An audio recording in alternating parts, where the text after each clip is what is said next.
September 10th, 2022. One day before week 1 of the NFL season, and I, like so many others, cannot wait for it to start. As I go out for the night with my friends, we discuss each of our favorite teams and how they could be successful throughout the year. We went out to bars, and because I'm living near Philly, we got to hear people with Riley Cooper jerseys spell out the name Eagles, just so everyone knows they're capable of spelling it. Excitement was in the air. More combos start happening about the NFL, and with a little buzz in me, I admit about how worried I am for my Cowboys this year. Why should I have any faith? I don't go into any further detail because that would result in poop, vomit, and tears on the floor around all these Eagles fans. My gullible, prideful, thick booty wakes up for the big day, and I immediately put on my Micah Parsons jersey, ignoring my Dak jersey. I wait until Carrie Underwood reminds me what I've been waiting for all day, and what I witnessed after that made me travel back in time and remind me why I should never have faith in the Dallas Cowboys organization. I've seen this before. A recycled process by one guy who only cares about money. First, I went back to 2006. This is when I truly became a Cowboys fan and when I gained consciousness. Bill Parcells was in his last year, going 9-7 as a coach for the Cowboys. And I remember liking Parcells when I was little. He did seem kind of scary, but he was respected. I know he did have a lot of success in the past. He had a larger-than-life personality, which made Jerry Jones not the face of the franchise for once. Decisions were made, I remember, by Bill, not Jerry. Wade Phillips took over for Parcells the next year, and the Cowboys were 13-3, but lost in the playoffs. Duh. The Cowboys had a standard 9-7 year in 2008, then went 11-5 in 2009, beating the Eagles in round 1 of the playoffs, and that was the organization's first playoff win since 1996. That was awesome. Those were good times for me. Then, the next week, we lost to the 67-year-old Favre, and, you know, as a kid, it's like the world's crashing down on you, but I was excited for the next years to come.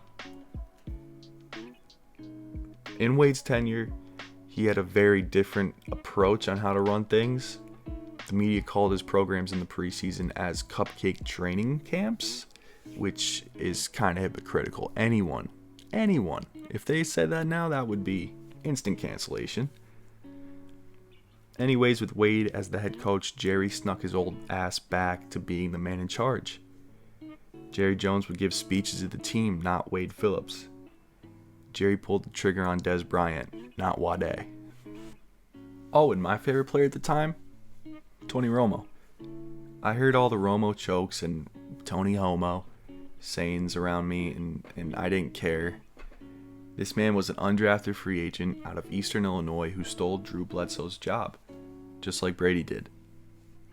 This guy was a stud. He was smart about football, had a cannon of an arm. He had a little bit of a subtle elusiveness to him, and he was a stud. Did he make stupid plays at the end of a lot of games? Yes. Did he make a lot of smart plays to win games in crunch time? Yes. He was a better than average QB who had a lot of football IQ. He never had a good offensive line with Parcells and Phillips coaching, which was because of Jerry Jones' ignorance. He didn't want to sign a large man, as Jerry would put it. He wanted to sign superstars. I mean, actually, he didn't even sign any superstars. It was just T.O. This would continue in 2010 when Romo got obliterated and broke his collarbone. Then Jerry had enough with his toy Wade Phillips and brought in Jason Garrett, his new toy, who was he was never a great offensive coordinator to begin with. They still never signed a big name player and trusted their homegrown guys. We like our guys. They had 3 8-8 years in a row, and all the blame was put on Romo, and it seemed like to me as well it was Dez Bryant. During that stretch, the defense was absolutely terrible. It seemed like Romo was in a shootout every game. This is during that time where the Broncos beat us 51-48, and it was still Romo's fault at the end of the day. I remember every Cowboys fan on Facebook was blaming Romo. But Jerry never changed that narrative. He never took blame for anything. It was always the player's fault and his lack of off-season moves. Then I went to 2014. This is where they grew the offensive line through drafting and had a truly great year with Romo. Better than 2009. An incompletion that would be a touchdown later in the NFL rulebook ruined the Cowboys' hopes for an NFC Championship appearance and a potential Super Bowl title. Then, in 2015, Romo broke his collarbone twice in one season. That's right, twice. Because Jerry rushed him back. He should have healed more, and that spot that was healing at the time broke again. A season where the team should have gotten better from the previous year, but actually got worse. DeMarco Murray left in free agency, and they signed no other top wide receivers to help Dez out.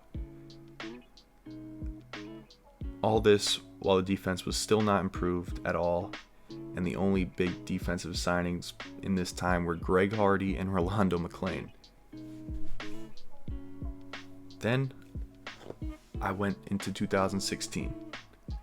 Romo pretty much broke his back in the preseason, resulting in him to miss the first half of the season. Dak Prescott took over and stole the job. And as being a diehard Romo fan, I was awestruck by Dak. He was a stud, a 4th round pick, rookie of the year.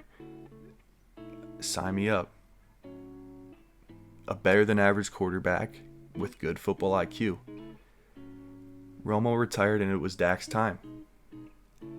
Dak, in my opinion, has had a very good few years with the Cowboys so far, even with an absolutely terrible defense just like Romo. But all I see, Cowboy land, it's Dak's fault. It's the defensive fault. It's Zeke's fault. Jerry's still putting blame on players and no accountability for his lack of offseason moves at this time. He did trade for Amari Cooper, which gave Dak a young weapon to work with. But even with that, just one playoff win in those years because of the defense. Then I jumped to 2020, where I never want to go back again. We get Watermelon Smasher Mike McCarthy as our head coach. Very similar to Wade Phillips, in my opinion. He had success in the past, but he was unemployed for a long time, and he actually lied to the Cowboys organization to get the job, saying that he watched every Cowboys game while he was unemployed. He didn't. And Dak, who became my favorite player after Romo retired, breaks his ankle early in the season. A really, really gruesome injury. Just like the one that Tony Romo had in 2010.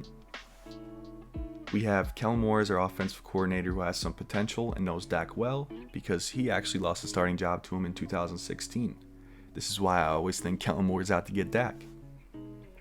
In 2020, the Cowboys' defense was historically bad, though.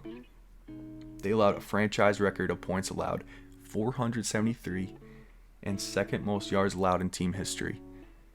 Yeah, 2020 sucked, but there was hope. Dak's coming back next year. CeeDee Lamb looks like a serious weapon being drafted in the first round in 2020. Micah Parsons looks like a stud. So 2021 comes along, and that Cowboys team was the best team I've seen in my lifetime. Better than 2009, way better than 2014. They were just all around good. Defense was good. Special teams was good. Offense was very, very good. Best in the league.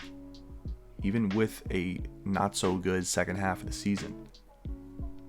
But again, come playoff time, we get bounced. We've seen this before. Our quarterback is going to struggle with injuries while having no weapons to throw to.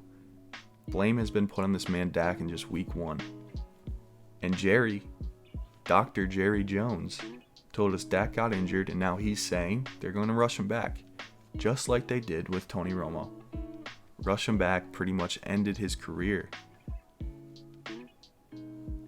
And also to put blame on him as the reason we'll be losing team in the middle of the season even if he is able to play. CD is a great receiver, I do believe that, but he's not a number 1 guy. Especially when you have an undrafted free agent lining up beside him, Dennis Houston. You actually think Dennis Houston is as comparable as Amari Cooper and Noah Brown?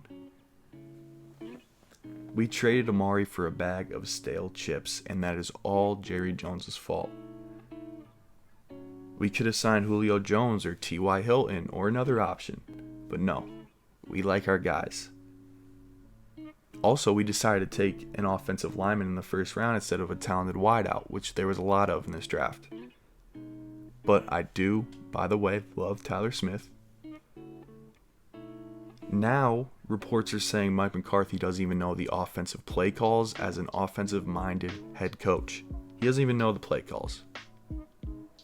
We've seen this before.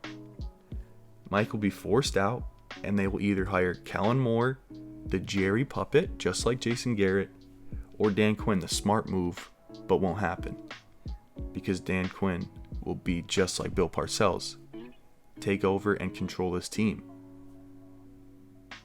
I didn't mention Stephen Jones at all because I believe it's still Jerry's final decision. I think he's just another face to possibly blame in the end. But like I said, this is a recycled process that Cowboys fans have endured through these brutal 20 or so years. And I do have to admit, Jerry made it work on me. This week, week 1, I usually always wear my Dak jersey, but I threw it to the side and it's in the back of my closet. He's forcing us to put Dak in the rearview mirror. With that said, I do want to end this video on a positive note. Micah Parsons looked even better from his rookie year in week 1 against Tom Brady and a good offensive line. Zeke looked explosive and quick on his small amount of carries, which is Kellen Moore's fault. We should have ran it way more with him. He looked very good. Tyler Smith, who I do love. I'm glad they picked him in the first round, but he held Shaq Barrett in check all night. It looked like we had a top 10 defense again, maybe even better. Honestly, week 1, it showed me that this might be the best Cowboys defense I've ever seen, which is very just mind-boggling to me because I've never seen it. Also, the Cowboys are still in the NFC East. Anything can happen. We've seen crazy stuff happen with teams with a losing season make it. And finally, it's the Cowboys fans this year. I think they're seeing through what Jerry Jones is giving them. I think they're finally ready to, not give this man any more money because that's all he cares about. The next jersey sale that will go up, like Dak, like Micah. How they could profit from AT&T Stadium. How they could not sign big name players so they could keep their money, save cap space. And I think Cowboys fans finally understand how this guy has been putting this team into a hole. And until something is changed, which I believe could happen this year, then I think I would have faith in the Dallas Cowboys.